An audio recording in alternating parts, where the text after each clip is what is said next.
Good morning, all. Welcome all to the third talk in the No More series on Understanding Biotech Ignition Grant, the BIG scheme. The topic for today's talk is value proposition and product market fit. This section is very important for the BIG application. As you would see when Shalini gives the talk, what is the weightage given to this part of the application. For today's talk, Venture Center is collaborating with the following partners. We have AIC ICER Pune Seed Foundation, BSc Bionest Bio Incubator Faridabad, D.Y. Patil University Foundation for Innovation, Incubation and Entrepreneurship from Pune, E-Yuva Center, Anna University, Chennai, the Deshpande Startups, Hubli, Karnataka, IIT Madras Bio Incubator, Chennai, Indigram Labs Foundation, New Delhi, Institute of Life Sciences, Bhubaneswar, Savli Technology and Business Incubator, Gujarat, Venture Studio, Ahmedabad University, Vishweshwara National Institute of Technology, Nagpur, and VIT, Vellore, TBI. We also thank our outreach partners, Pune Knowledge Cluster and AIC Indian School of Business, Mohali. BIG is a flagship program of BIRAC, which provides the right admixture of fuel and support to young startups and entrepreneurial individuals. BIG Call 21 is now open until 16th August till 5:30 p.m. In this talk series today, you will understand about the BIG scheme from Dr. Shalini Singh. You'll learn about value proposition and product market fit from Shoma Chattopadhyay, who is the incubation manager at Venture Center. And you'll also get pointers to success from a previous BIG grantee, Dr. Vaishali Kulkarni. I'd request Shalini to please give a talk on understanding the BIG scheme and helping others understand what's the eligibility criteria. Thank you. Thank you, Pallavi, and welcome all our collaborators and participants. I'll just share here.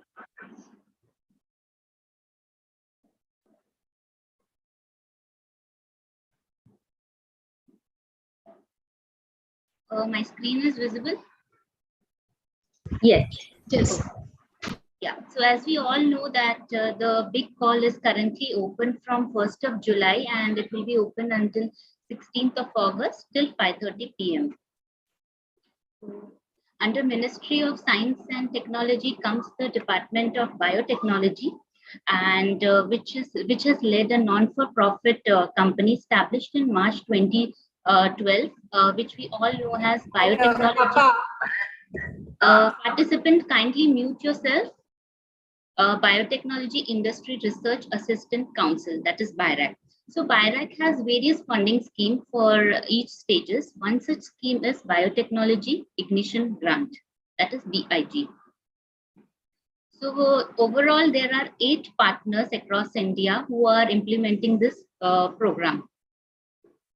So the purpose for coming up with this scheme was to foster generation of ideas which are having commercialization potential, then to establish your proof of concept and upscale and validate the proof of concept, stimulate enterprise formation.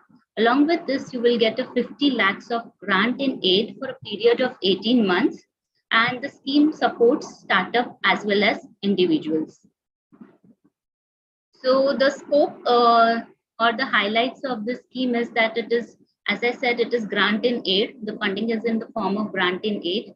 Royalty and tech transfer clauses have been recently added, that is from Call 16. You get the mentoring, advisory, and referral support by the partner you choose for this program.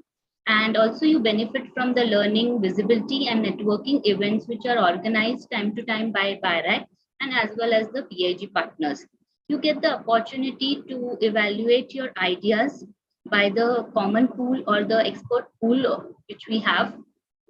Now, let's just see the highlights of this BIG. So if we see, if you have some technology objectives, you want to validate your proof of concept, or you want to de-risk your technology, you want to demonstrate your idea to investors, or your idea is having a commercialization potential, then this all is supported under this scheme. Whereas if you just want to fund your PhD or you want to do plain exploratory research, your idea has no novelty, it has no commercialization potential, or it is involving lot many ethical risk, or it is at a very late stage where you require a lot of clinical trials to be done, then this is not supported under this scheme. So these are the broad domains where you can apply healthcare and medical biotech, industrial product, agricultures, or bioinformatics, analytical methods. Now these broad domains are further divided into theme and sub-theme categories. So like if you say, if you have ideas under diagnostic, you may choose sub-themes which could be animal, human, or plant. So similarly, drugs is divided into sub-themes like vaccine, cytopharma. In case of agriculture, it is further divided into sub-themes like fisheries, animal husbandry, food processing, sericultures, biopesticides, biofertilizers. And industrial biotech is further divided to bioenergy, biofuels, recombinant technology, sanitization, waste management, etc. So this can be in combination with your AI, ML, IoT, or automation. So any idea falling under these categories are supported under BIG scheme. So typically the process flow is like the call opens twice a year. So once the call is closed, the applications go under eligibility round. Once you clear the eligibility, it is going through the technical eligibility round. Once that is cleared, your proposals are assigned to 5 reviewers online. They review the proposal and give a score. And there's a cutoff decided. And if your proposal is above that cutoff, you will be called for a presentation where you will be facing the expert. Face-to-face presentation will be there. And again, the reviewers will evaluate the proposal and score you. Again, a cutoff will be decided, and proposal falling above the cutoff will be, there will be a committee sitting here who will be taking the final decision over the cutoff and how many proposals to be supported in that particular call. So once you get this BIG grant, a due diligence is conducted by the chosen partner, which you have chosen from among the 8 partners. And after the due diligence, there is agreement signing and release of first tranche.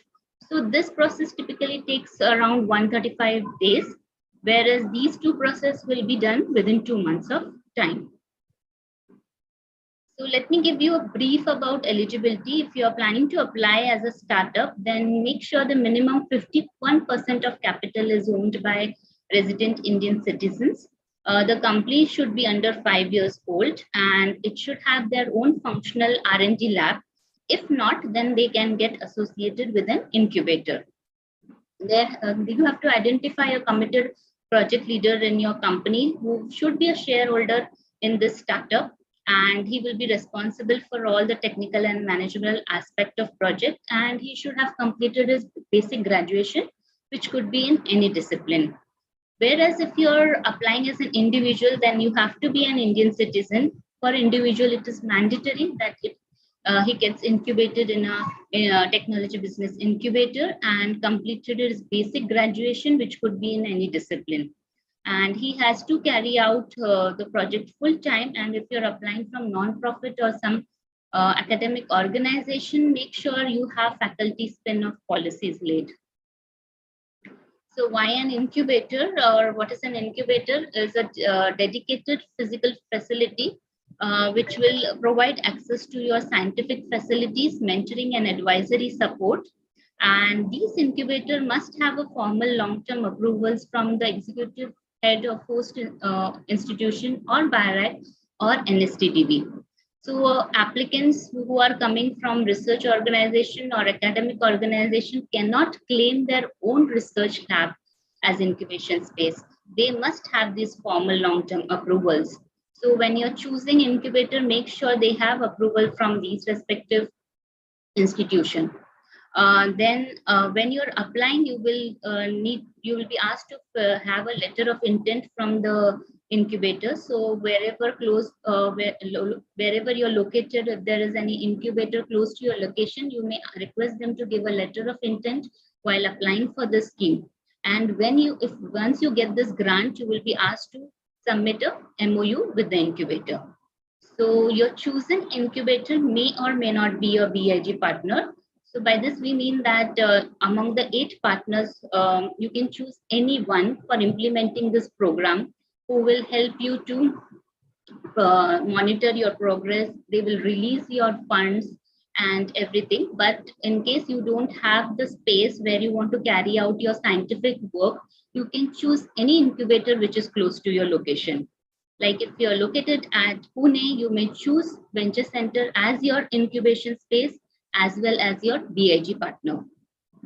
But if you are located in Guwahati, you may choose Guwahati incubators for doing your scientific work and any 8 partners for implementing this program.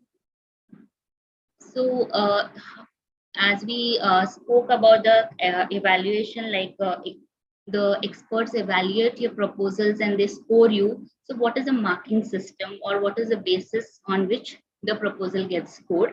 So novelty will carry maximum 20 marks. How novel is your idea, or what is the unmet need? The business perspective or commercialization potential carries 15 marks. Value proposition carries maximum 20 marks, and technical viability carries the maximum marks, that is 30 marks.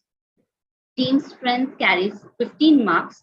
Some marks are also reserved for the strategies you show to overcome challenges in case of IP, regulatory, ethical, etc.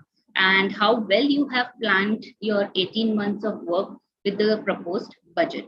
So this is the evaluation done on these basis.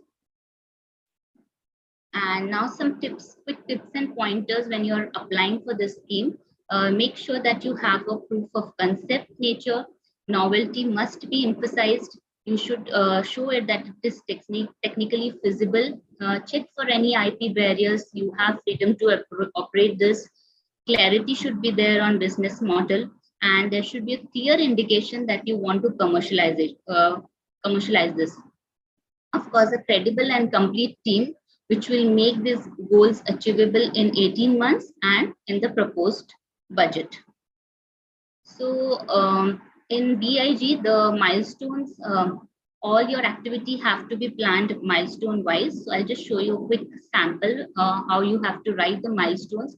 So it will be divided into 3 milestones spread over 6 months, 12 months, and 18 months, where you will need to fill the target. Like in each milestone, what are you planning to do in 6 months time, and indicator showing that these targets are achieved. So accordingly, you have to plan your milestones.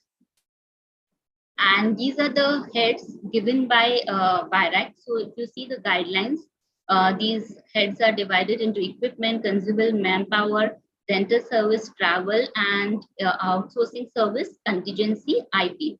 So from these heads, some of the heads are capped at maximum 30%, like equipment, manpower, and outsourcing service. So when you plan the budget, make sure you do not exceed this cap. So if you see the success rate, we have been partnered for BIG from call 4, and number of applications until call 19, 20 call result will soon be announced. So have been increasing. Number of application for venture center has also been increasing, but if you see the in principle grant received is very less. So it says that it is a very competitive scheme, and when you are planning to apply, please have a thought through process and proper your application form filled properly, giving the proper concept note, giving all your criteria of what I've shown for evaluation properly filled. So I'll just go through some of the success stories. So one of the success stories of Serigen Medi Products Private Limited, Dr. Anuya Nisal, scientist at NCL, had applied for BIG for Seriosis product, and now currently she is into 2 more products, that is Serimet and Seridrum, and she has raised further follow-on fundings like Fibri, and going for animal trials and clinical trials for Seriosis she has completed.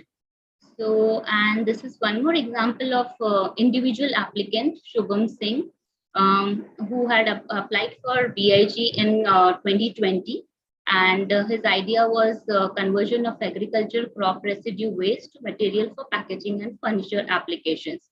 Now he has made various national and international collaborations and raised various follow-on funding and also formed a startup, Puma Labs.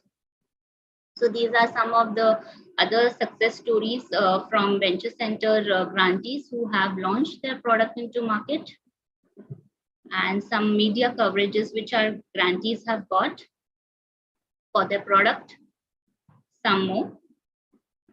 And these are the products which were recently launched in our Biotech Startup Expo, which was inaugurated by Honorable Prime Ministers. And these are some of the snapshot of the products which will soon hit the market, or some are under clinical trials. And this is a core team where I and Pallavi look after the application and project monitoring. Mentoring is taken care by Dr. Premnath and Dr. Smita, and overall project management and financial management is taken care by Dr. Manisha and Shruti. So I thank you all for your kind attention. And if you wish to apply for this scheme and you need any kind of mentoring for how to apply, what is the application process, how do you fill the form, then please feel free to contact us over this email address, or you can contact on this number. Thank you once again. Do connect on our social media handle. Thank you so much.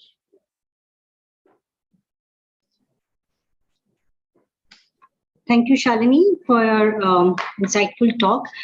There are some questions in the chat box, and if anybody wants to answer any, have any questions regarding the BIG scheme, they can ask now. They can raise their hands, and we'll take it up.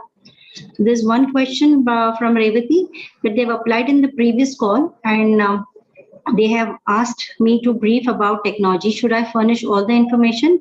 What are the important points I should keep in mind when I say about technology?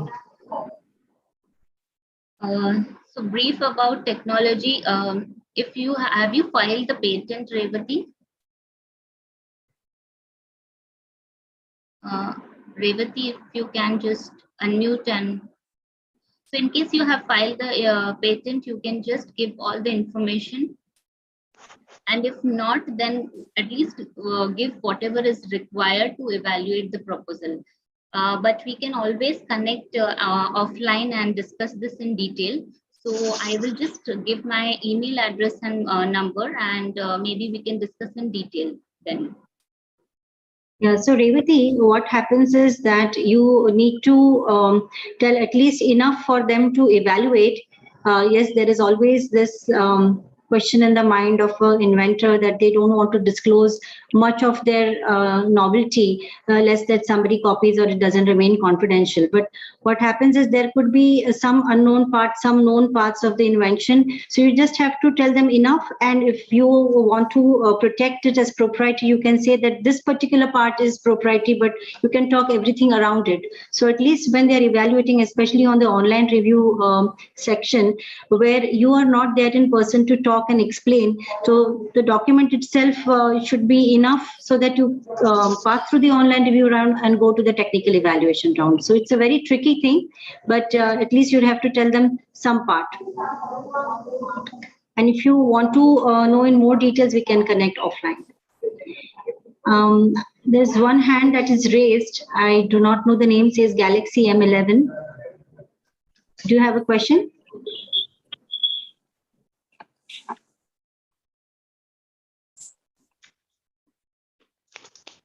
Anybody else has any questions, or we can move to the next part of the talk? One question, Pallavi. I am from Kartik Kumar. I am in final year of my graduation. It will complete in next 4 months. Am I eligible for this program? Yeah, you can apply. So by the time you get the grant, I think you 4 months. So final year, I think you can wait actually, because you will not have the degree certificate, and you will be applying as individual. Am I right? Kartik, you will be applying as individual, right? Yes, I think he's written in the chat box. So maybe you can apply for the next call, which will open. By then you'll have the degree certificates and all the documents in place. Yeah. All right. If there are no further questions, we'll move to the next part of the talk, which is value proposition and product market fit. It will be given, the speaker for this part of the talk is Ms. Shoma Chattopadhyay. She's head incubation and mentoring at Venture Center. In her current role, she is responsible for managing the overall incubation activities, providing in-depth technical and business mentoring, conceptualizing and implementing relevant incubation programs. She is recipient of the Chevening Gurukul Fellowship from Oxford University. She has more than 9 years of industrial R&D experience in specialty materials, post her master's in chemistry. She serves as a nominee director on the boards of 2 startups, is a certified internal auditor for ISO standards, and a winner of TST ISBA Award Stargazing Award. I request Shoma to give the next talk on value proposition and product market fit, please. Thank you.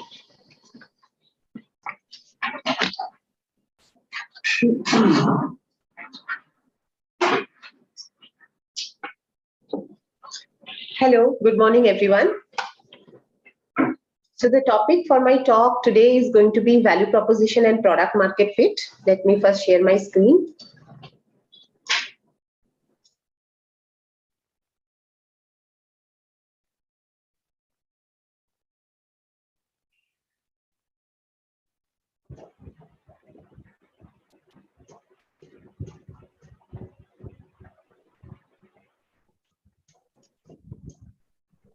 Hope my slides are visible. You can just use the chat box to say an yes or no so that I know the slides are visible. Thank you so much. Yeah.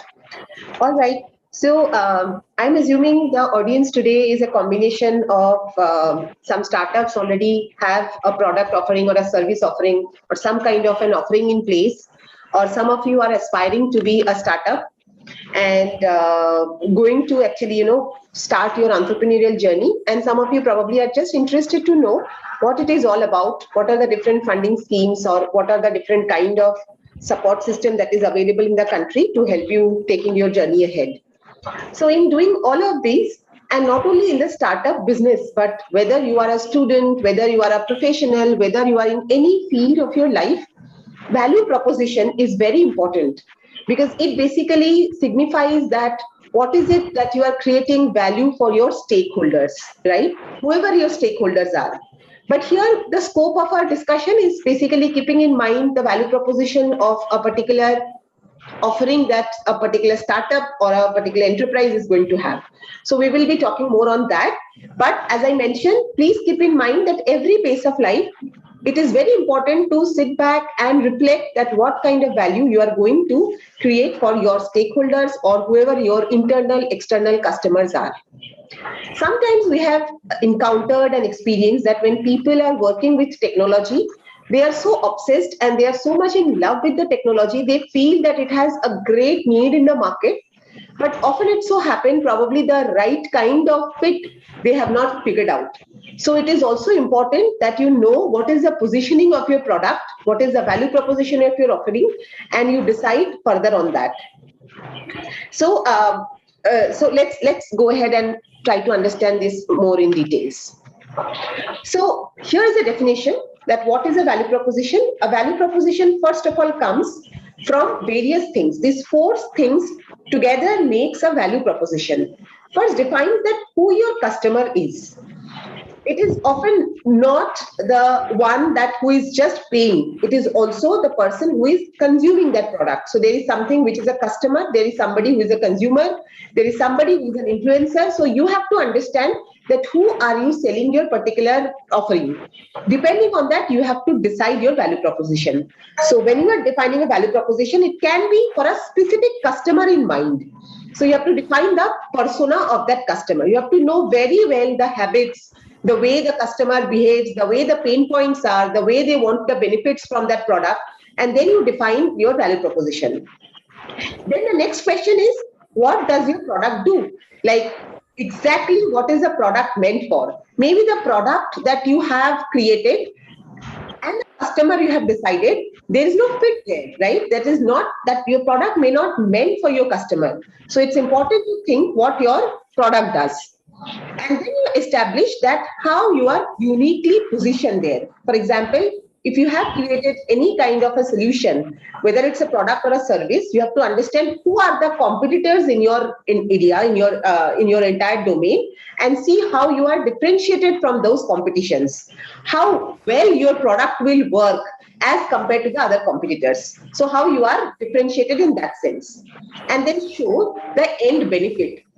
It's very important to understand that since many of us are technologists, many of us are scientists and engineers, and we fancy the technology, and that's why we feel the components of the technology, the parts of the technology is the value proposition. I'm telling somebody that, it is based on a very, very niche, a very, very unique algorithm, can do so many things. It is going to reduce the job of these people. It is having a very, very special sensors.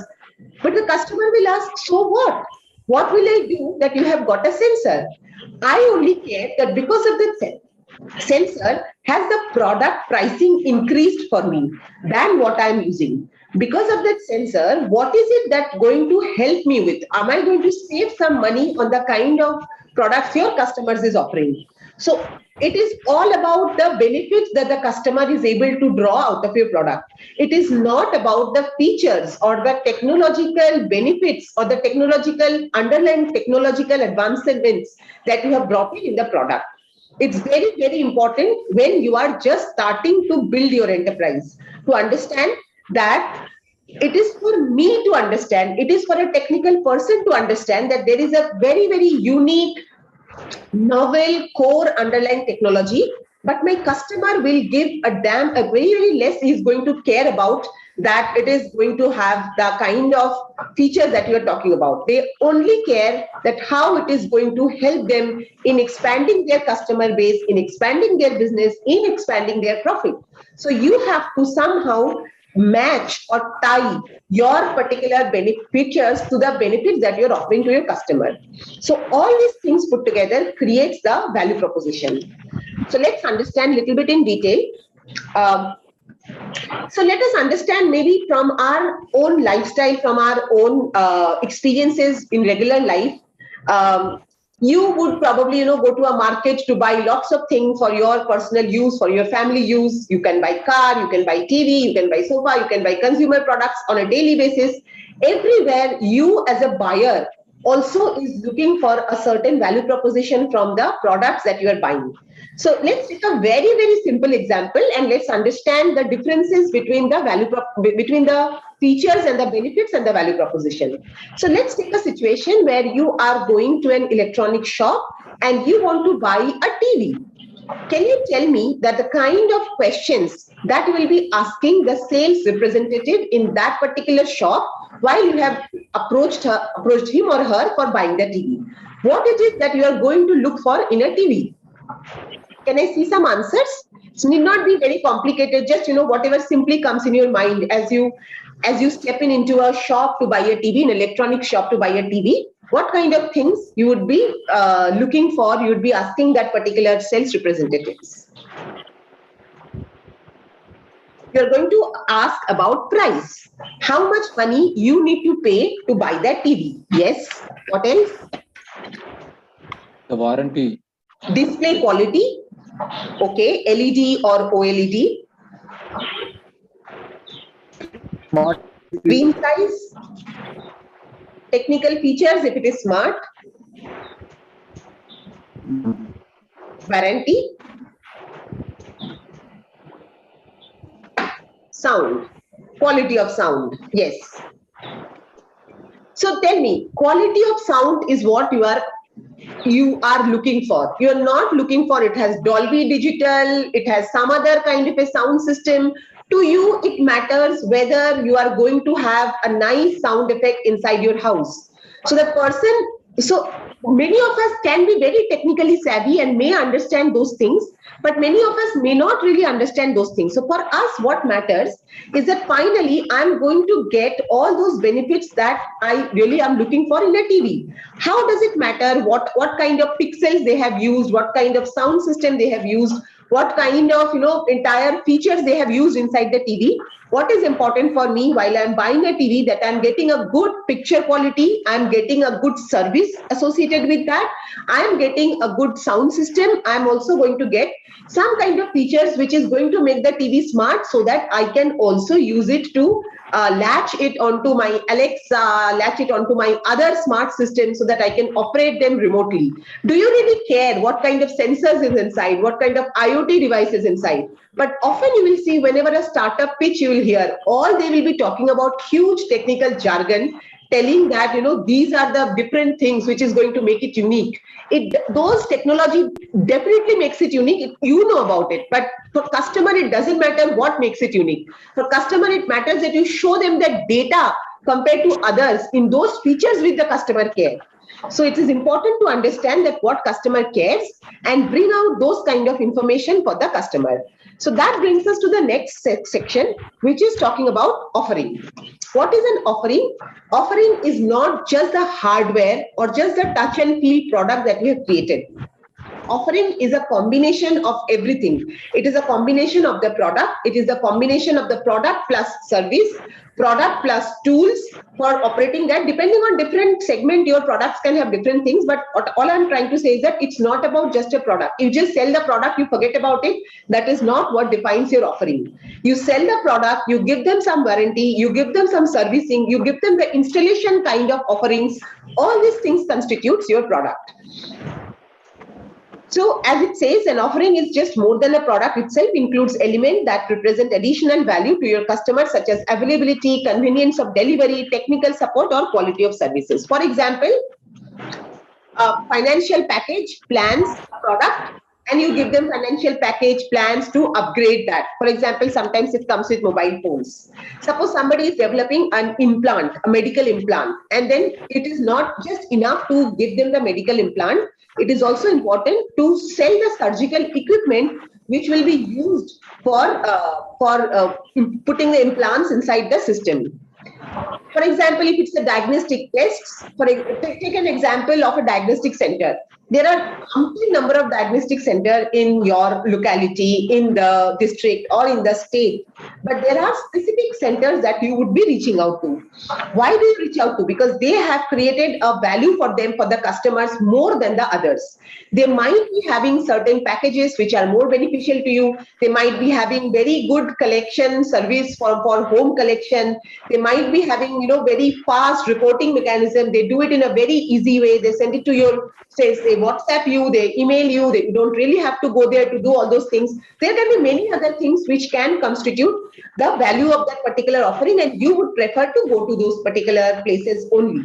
So this actually comprises your entire offering, which is the combination of the product, which is a tangible, as well as certain service offerings, which is intangible. Many a times you would see that you are okay to probably compromise with little bit quality of the product, given that the service offerings is extremely good.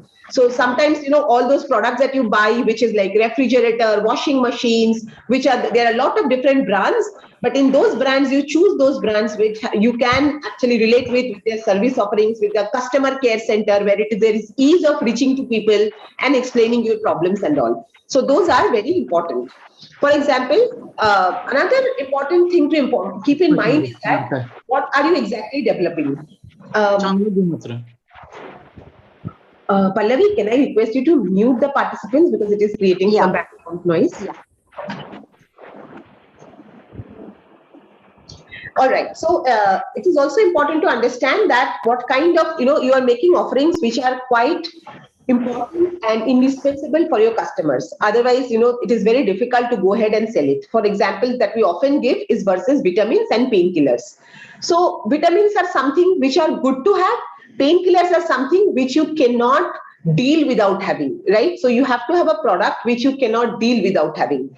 So need to also think about those kind of product components as well. So how do you build your value proposition? So you first start with the problem formulation. So you start that who is your customer, what is the job associated, what are the process, who are the actors, what is the problem they are actually facing, and you start with a problem definition. You that optimize the process, assuming that the kind of technology that is required to solve the problem is available with you. Then you pick a customer, a use case as per the process. Then you discover that what kind of jobs it is doing, and then you bring in the solution. You define the pain. You have a pain reliever, you have a gain, and you have a gain creator. And then you identify what is the product capability and the features are. So it's courtesy to Mr. Sundar Nagarajan from IndusH that he has given us this kind of a flow chart where it says that ultimately how do you build your value proposition is by identifying the product capabilities and the features. So let's do a quick fun exercise on very simple products of who are your customer, because as I said here, discovering your customer's job, associated process, actors, what is their pain point, who are the right kind of customers is very, very important before you step into defining your offering. So here there is a organic milk, 1 liter of organic milk given. Can you just take a guess or think who would be the typical customer for buying such kind of a milk product? Some answers, some 2-3 answers if I can see.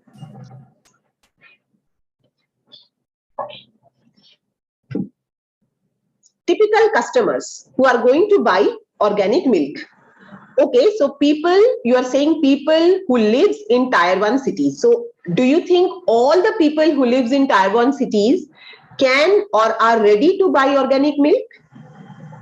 Hotel industry, again, very vague and broad. All the hotels which are even 2-star, 1-star, there are so many different kinds and nature and type of hotels. Do you think all hotels are going to buy organic milk? High profile, you mean people at a certain financial status, right? Customer looking for organic foods, customer who care for nature, who care for food products which are free from any kind of pesticide, any contaminants, yes.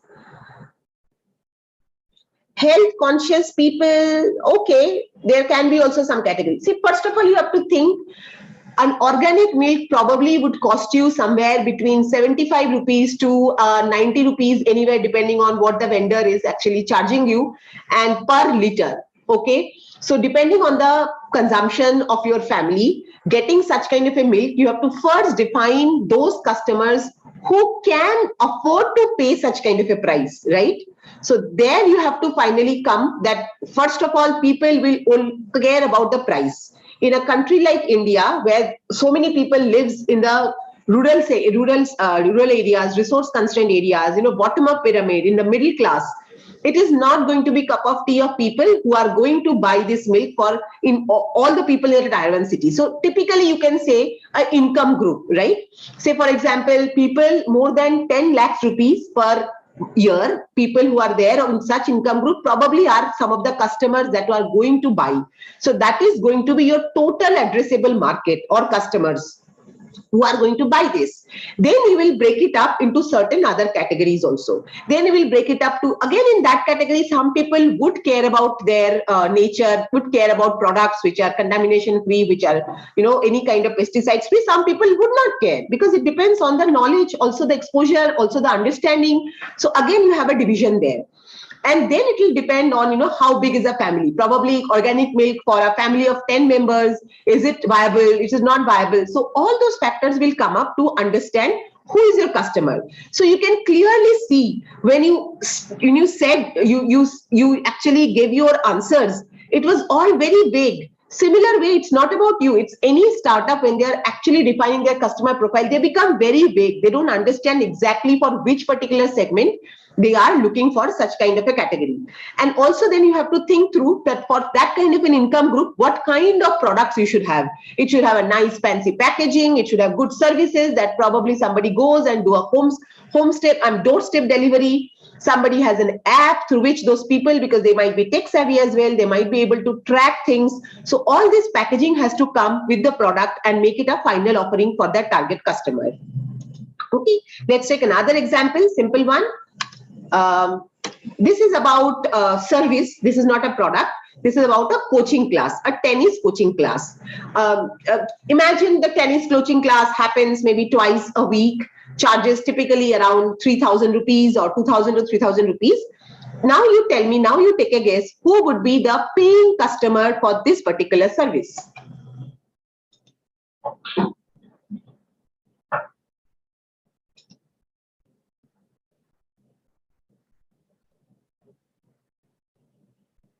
2, 3 guesses?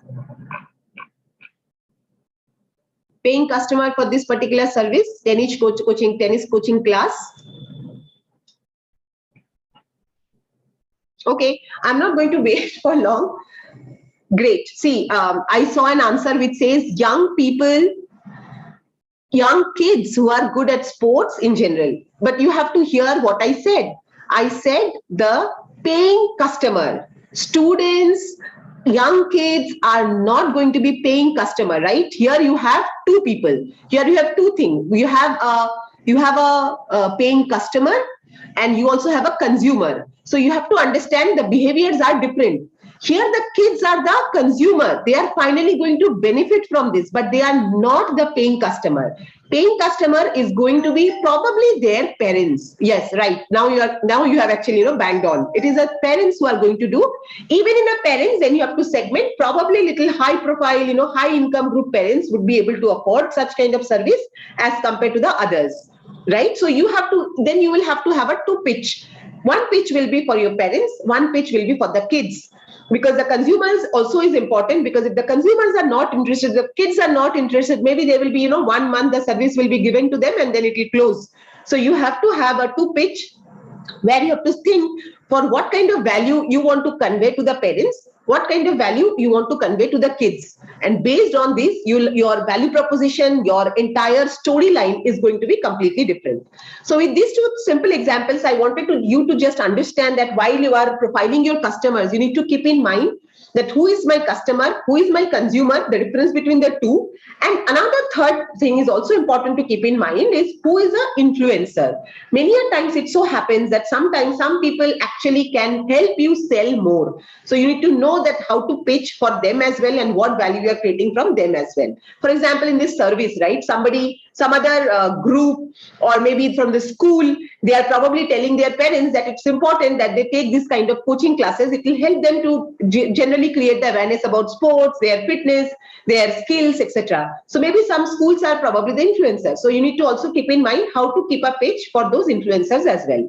There are many other products where we need to take a guess for who are the customers so that it becomes clear. But today, in the interest of time, I'm not going to spend time. There's a car, so you need to know who this car would be, probably for high income group with a larger family, because it's a sports car. So you don't really need for people who have 2 or 3 members in the family. Then there is an ECG machine. This ECG machine is generally for hospitals, for clinics. Doctors will be the influencer to support them. But whereas versus this ECG machine, which is you can do it on a padding, on a finger pads and taking the data on a mobile.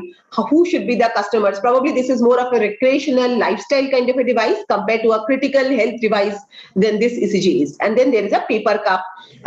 You can think about like who can be the customers for that. So it's a simple value proposition canvas, which we have again received from Mr. Sundar Nagarajan, where you can actually start from both the segment. In one segment, it talks about what is the pain, who is the customer, and what gains they are looking for. Whereas on the other service, this is for you to decide that what gain you are creating, what pain relievers you have in place, and what are the products and services that you are offering to do that. A simple example, auto hailing kind of app.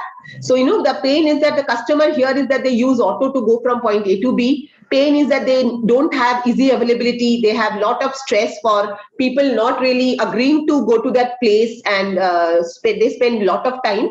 And their gain would be if there is something which is certain and at a lower price.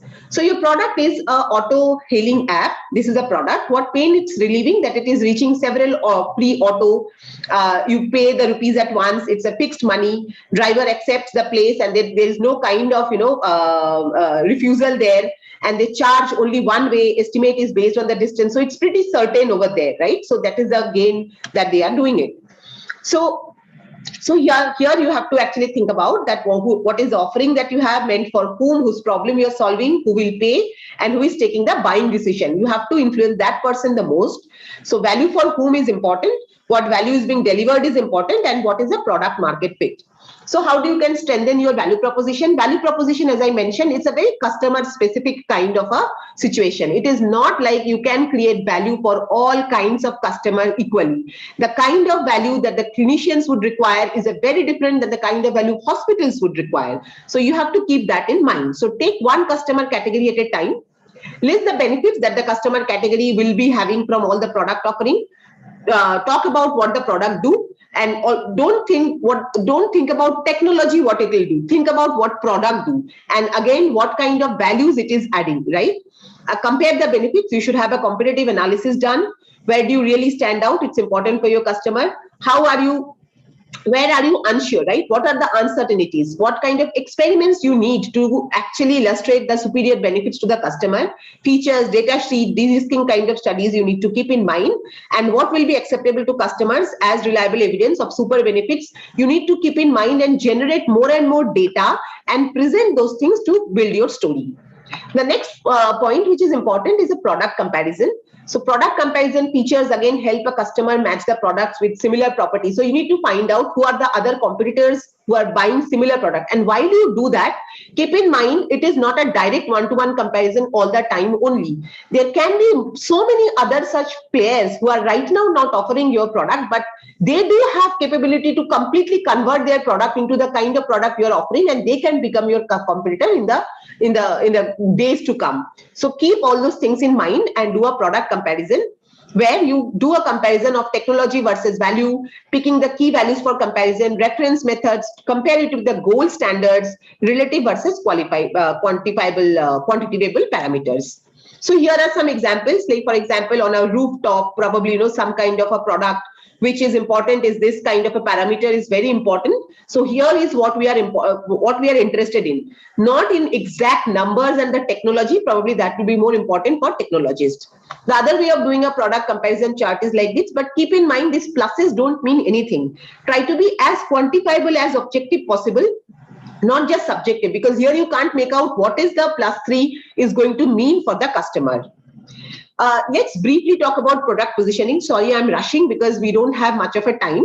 Product positioning is just to understand where does your product fit in the market, like which segment you are actually targeting, and communicating your product's customers on key values and creating a brand in customers' mind. You know that, when you talk about Bisleri, it's about purity, because that's all they have been telling day in, day out through their advertising. When it used to be Nokia, one of the most reliable phones, that time what they had been only talking about is the battery life, right? And when it is Seat tires, it was more about the grip and the strength and the safe, accident safe kind of tires, right?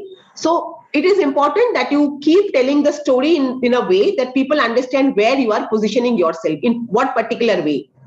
If you are developing a battery, then tell people that what is it your battery going to do? Is it going to have a higher charging cycle? It is going to have more power? Or what is it that you are positioning your product? And typically, these kind of charts are used for that, where they define two parameters on high and low basis. So you can, have such kind of charts over there. As you can see here in the vehicle one, there is a practical vehicle and there is a conservative sporty vehicle. So where each of the vehicle falls in, combination of these two. For example, if it's a diagnostic kit, which is most important is a specificity and sensitivity. As I said, battery for power versus energy. If it is a fertilizer, cost versus yield, you have a higher yield, low cost, you have a low cost, low yield. You need to define the products as per their chart. And lastly, you need to actually, when you have created your value proposition, now you have arrived at that value proposition canvas, you have got your positioning statement, then you need to build a story. For example, Uber, the story is for whom it is, right? You need to understand, you can build a very, very simple storyline, and this can be your elevator pitch. This can be basis of your elevator pitch, where you say it is for whom. So for Uber, it is for smartphone users, because if you do not have a smartphone, this cannot be used. It is for who need to go from a place A to B. It is for people who are traveling. And what is Uber? It's a mobility service provider that provides instant access to taxis, unlike traditional taxi services. And Uber dispatches a taxi to where you are and provides at a lower cost. And you can very easily understand where they are positioning. They are positioning, first of all, that it's very easily accessible. They are positioning that they are at a lower cost. They are positioning that the hailing app is very simple to use. So this is how you have to create your value proposition statement. So I'll just stop here because we are running out of time.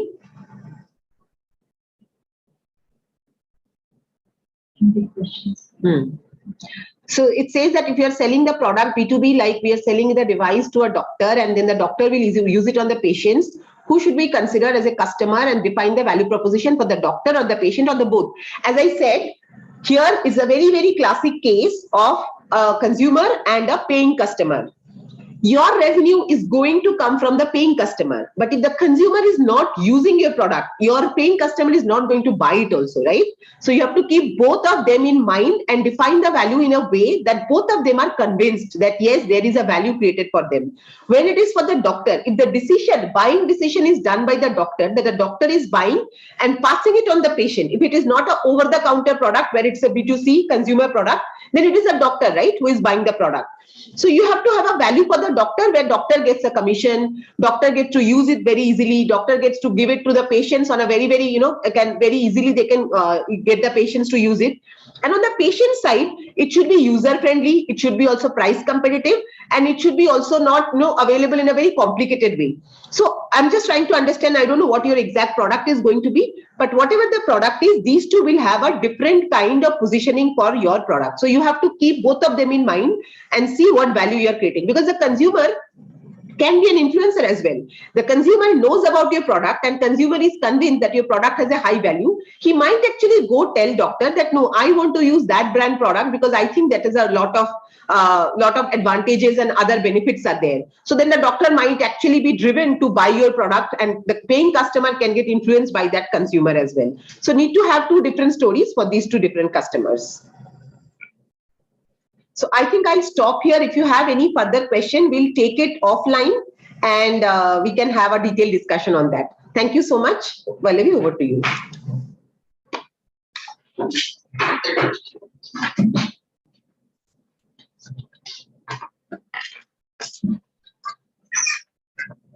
Thank you, Shoma. That was very insightful and interactive for all the participants. I hope they have, taken some points from this that they can use to, make their elevator pitch and also write in the BIG proposal. The next talk is going to be given by Dr. Vaishali Kulkarni. She is the founder and CEO at KBCols Sciences. Today, she's going to talk about pointers to success and how she received her BIG grant, what were her tips and, what are her insights. To talk more about Vaishali, she is a PhD graduate in Bioprocess Technology from Institute of Chemical Technology, Mumbai, formerly UDCT. Vaishali is a first-generation entrepreneur and has won many international and national laurels for her work in microbial colors. She recently was honored with Asia's Top 10 Sustainability Superwoman Award 2021 by CSR Works Singapore for driving positive change in the world through her sustainability leadership. Vaishali envisions making KBCols a world leader in space of natural and sustainable biocolors. I request Vaishali to please give her text talk. I'll just give you the sharing rights. Give me a second. Yeah.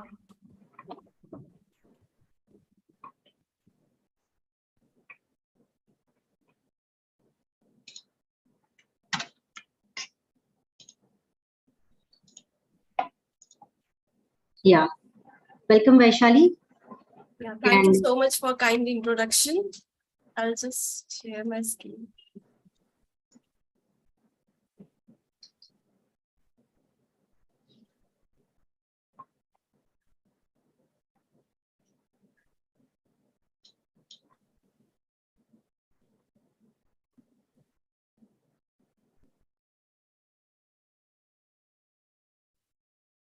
If you can go full screen. Screen. The right bottom corner. It's full screen. Yeah, now it is, yes. Okay. Hello, everyone. So I'm Vaishali Kulkarni. I'm the founder of KBCols Sciences Private Limited. I will be talking about the journey of KBCols Sciences.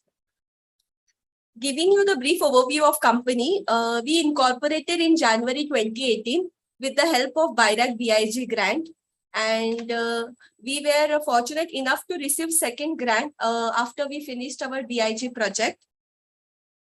We established our R&D unit in June 2018 at Venture Center Pune because we were not having our own R&D facility. So we chose Bio Incubator Venture Center at Pune. And our mainly focus area includes natural pigments, colors, and their application in coming sectors, which I would be talking in coming slides. So KBCols is a deep tech startup where we work upon microbes or bacteria to produce natural colors. And generally these colors, they are insoluble. So we make them water soluble because most of the companies, they prefer water soluble pigments. And our colors has shown good performance in various sectors like textiles, cosmetics, and foods, which we are working upon. So talking about the KBCols journey, we incorporated our company in 2018 with the help of BIRAC grant. As mentioned by Dr. Shalini, it was about 50 lakhs. We set up our R&D unit with the help of those grants. And in 2019, we completed that BIG grant and were awarded with second grant from BIRAC. In 2020, we closed our seed round with private investors, Chirate Ventures. And in Jan to March, we moved out from Venture Center and established our own facility, pilot plant scale up of around 2,000 square feet.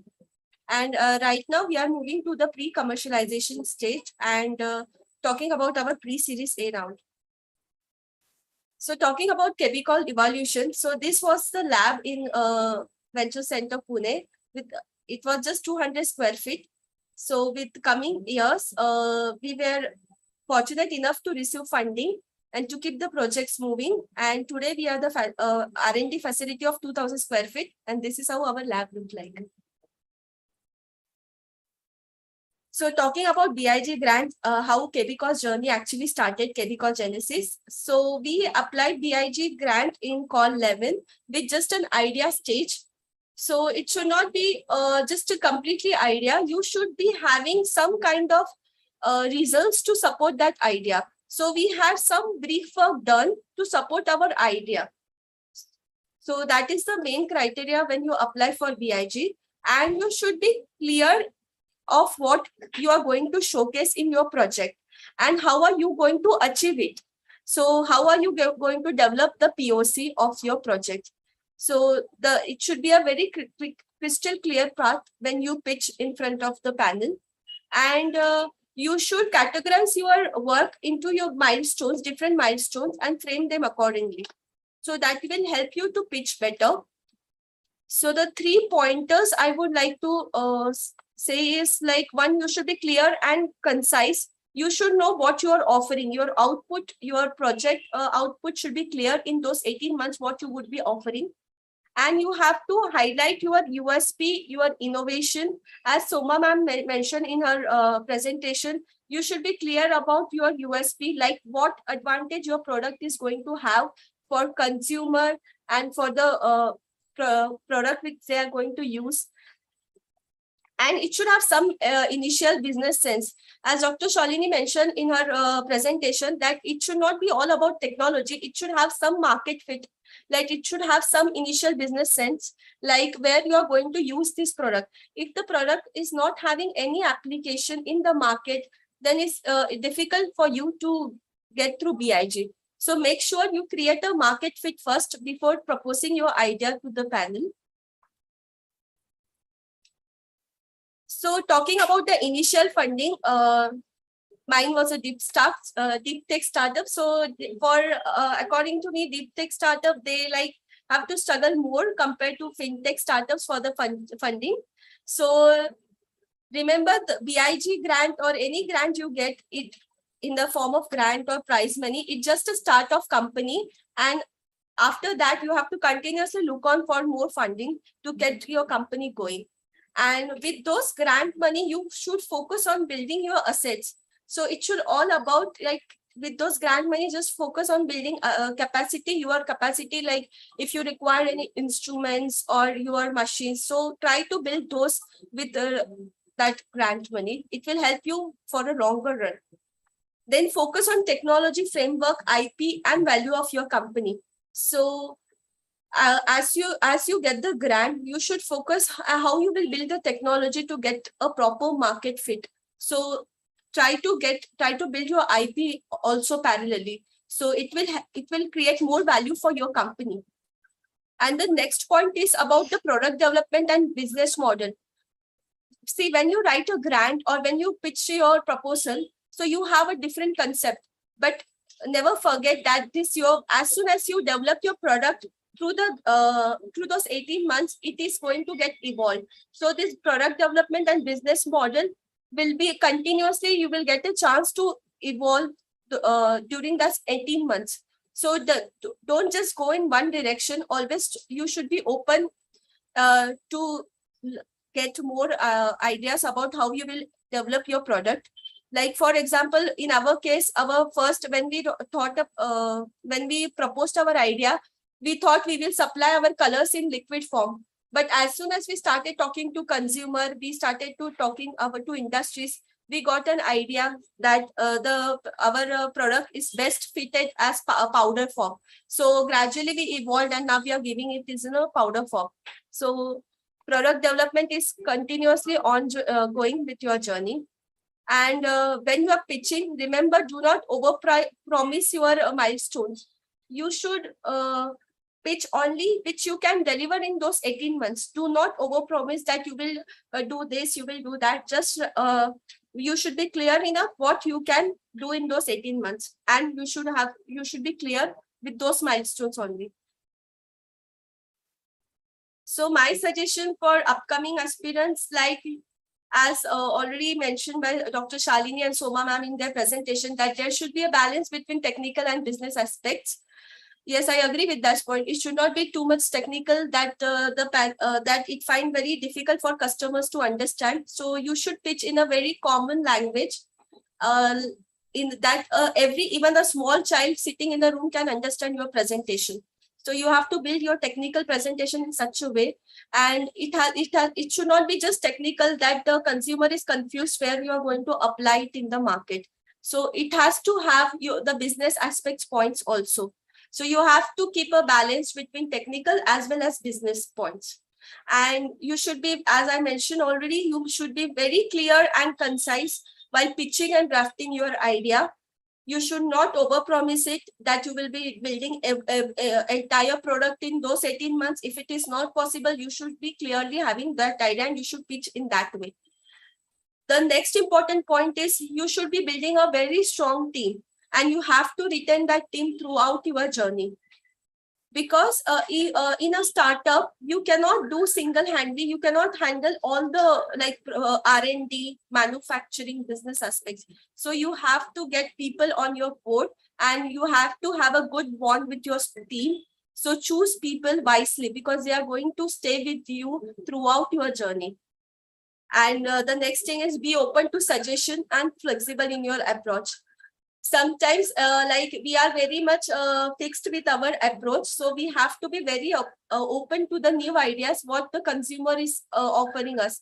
We might find it silly, or sometimes we might feel it's not possible, but you should always consider what your customer is saying, whether it is possible to do or not.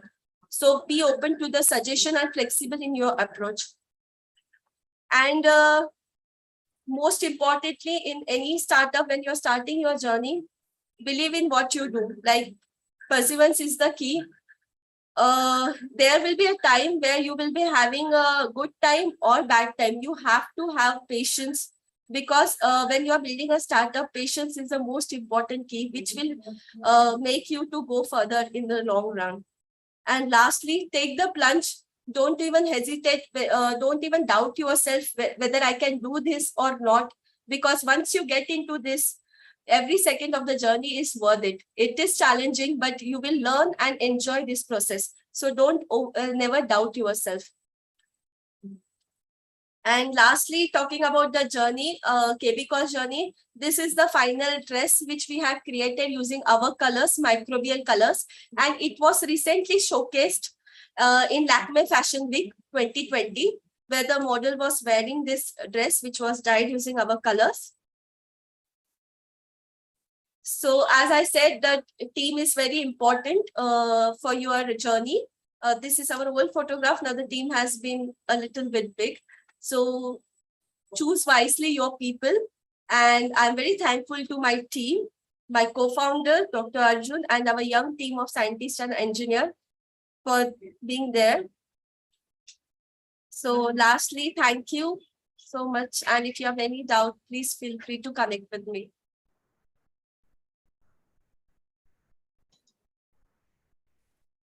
Thank you, Vaishali. It was such a wonderful talk, and all the tips and pointers. I really liked that you said believe in yourself, be open and flexible. And in fact, I wanted to say, with the last point, in doubt, just take the plunge. It's a very nice and inspiring talk, and you've shared your journey. I'm very thankful to you to be available and give this talk. So thank you so much for giving me this opportunity. Our pleasure. I'm just going to check if there are any questions. Does anybody have any questions for Dr. Vaishali?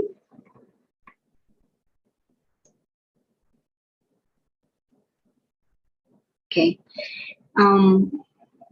So with this, we'd come to a close. But before that, I would just request all of them to switch on their cameras, the speakers, the collaborators, so that we can take a good picture.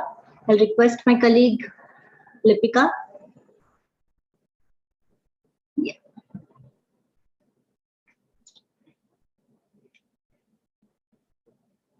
Lipika, are you ready?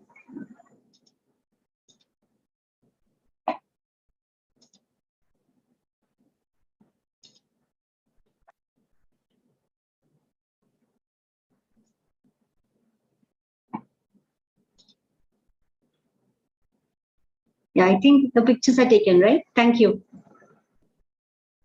Okay.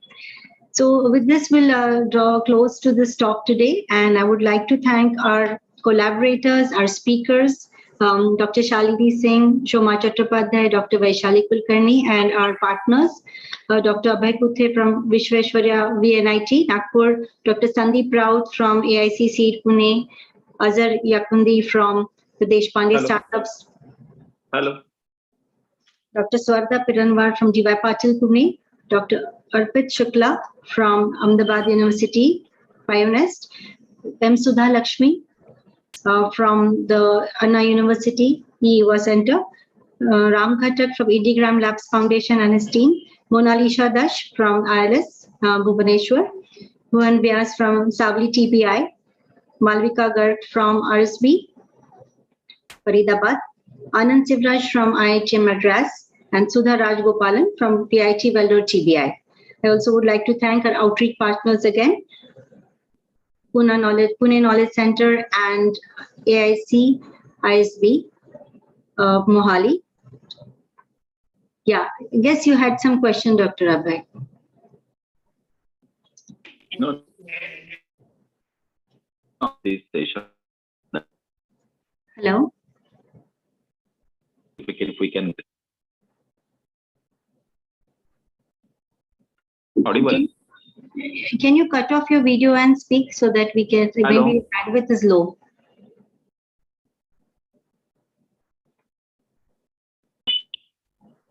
Am I audible? Yes, you're audible. Please ask your question. Hello. Am I audible first of all? Yes, you are.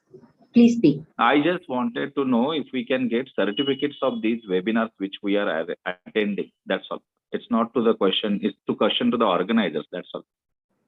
Okay, we don't provide any certificates. Okay, because we'll be needing it for our daily academic upgradation, and that will be very useful for us actually. Okay, noted, but we don't. Venture Center as a policy does not provide any certificates for participation. Sir. Okay, Sorry about that. All right. So please provide your feedback on this link. It would just take a couple of minutes, and we'll be very thankful if you can provide your feedback so we can improve on our sessions for the future. So thank you very much, and we'll draw close for this talk for now. And we would be having the next talk in the series next week, same time, 11 o'clock.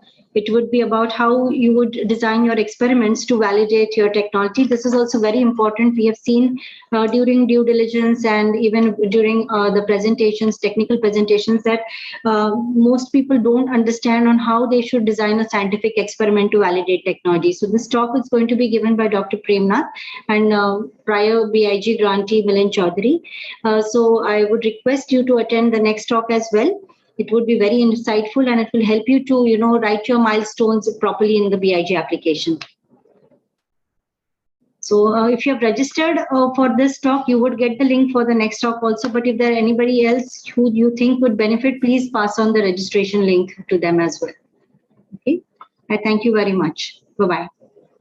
Thank you. Thank you, Shalini. Thank you, Pallavi. Thanks, Varda. Thank you so much for the team. Thank you so Ma'am. much. Yeah. Hi, Bhuvan. How are you? All Hi, good. How are you? Good to see you guys. Ma'am, I joined the lecture late. Sorry, because of some reasons. So where can I watch the entire program, like right from the start, the lecture? Yes, so we have made this talk available on YouTube Live as well. I have posted it in the chat box. If you want, I'll repost the link so you can watch it even later. Okay, thank you so much. Yeah, just give me a second. I'll just post it in the chat box. I posted it. You posted it? Yeah. Thanks Yep. so much. Yeah, so to also the Thank you. participants, we have so many organizers from across India today. So you can choose Venture Center as a BIG partner and choose to incubate at one of these locations which are closer to you, from New Delhi to Bhubaneswar, Gujarat, Nagpur, Karnataka, Chennai, and Faridabad. So please make sure that, you get incubated. If you don't have the facilities in-house with yourselves, these incubation centers are well facilitated. You can build your prototype here and validate it, you can take it forward from there. So I would urge you to get in touch with the nearest incubator at your location. So you don't have to worry about, if you choose a particular BIG partner, should you just have to, travel there or something. It's not that. So please get in touch with these wonderful incubators across our country. Thank you. Bye-bye. Bye-bye. Hi. Thank you. Thanks. Bye-bye.